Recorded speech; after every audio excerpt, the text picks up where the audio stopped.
amazing. Because it was the inaugural one in 2012, it was a culmination really of 25 years at that point that I'd spent in the industry, and I just loved the dairy industry, so it was a real reward for what I'd done to that point in time. There was also, on top of that, I was just ready to do the next thing at that time, so there was it actually gave me an opportunity to say, well, actually, while this is a great prize and while I'm really privileged to get the award, there's some payback to go on. I did the Woman Leaders Breakthrough Program, which was done through Global Woman.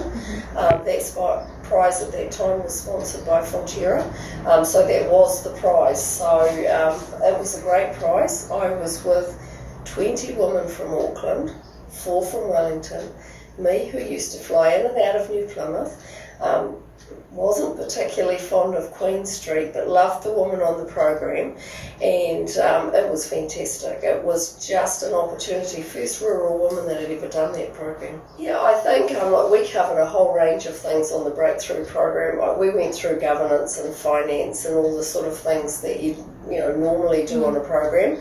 But then on top of that, we did a lot of personality typing, colours that we should wear, just interacting with people. And the program itself was fantastic because I learned so much about the other women. So the first day we could have turned up, all worried about what everyone was going to wear, but by the last day we could have ended up in a pair of overalls or a school uniform and no one would have really worried what anyone was wearing because we'd all got to know each other as women and what we had to offer at that level. But I think the other thing that really, the biggest learning out of the program wasn't the program itself, it was the fact that there were women there from Fonterra, from banking, from finance, from, telecommunications, insurance, a whole range of businesses which interacted with ours. So thinking about being the only rural woman amongst 25, there was actually a whole group of women who were interacting with our industry anyway, so the divide closed down.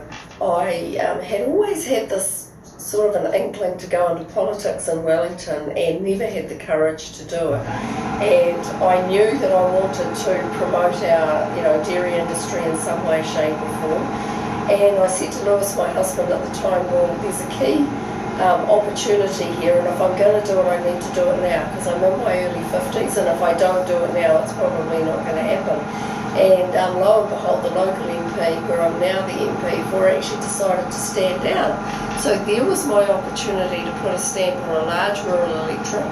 I've gone into Wellington, I'm well known as a rural MP. I work cross-party with other rural MPs as well as I possibly can, because actually there's only a small number of us who really deeply understand. I mean, lots of people have great notions of being a child on a farm and all of that sort of stuff, but it's not the same as running a farming business or being part of a farming community. So that was the opportunity, and I think this whole winning Dairy Woman of the Year and doing the program was the thing that gave me the two things I always talk to people about, is courage and confidence to get on and actually do it.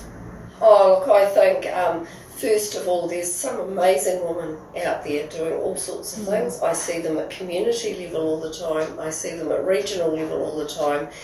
As they get closer to the national sort of geographic level, they thin out a bit, and I think there's a huge opportunity for women to be able to acknowledge what someone's doing and actually support them in a leadership role, because for me as an MP, you need the support of family and friends and other people to be able to do what I do.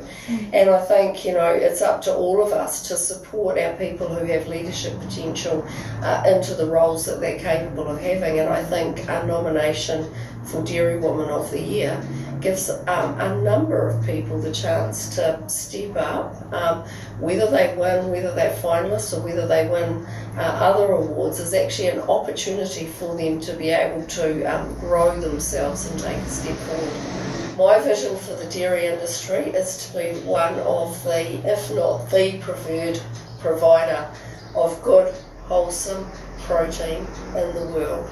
and we're already up there with the best producers. I think we spend too much time talking about farming and not enough time talking about the quality food that we produce.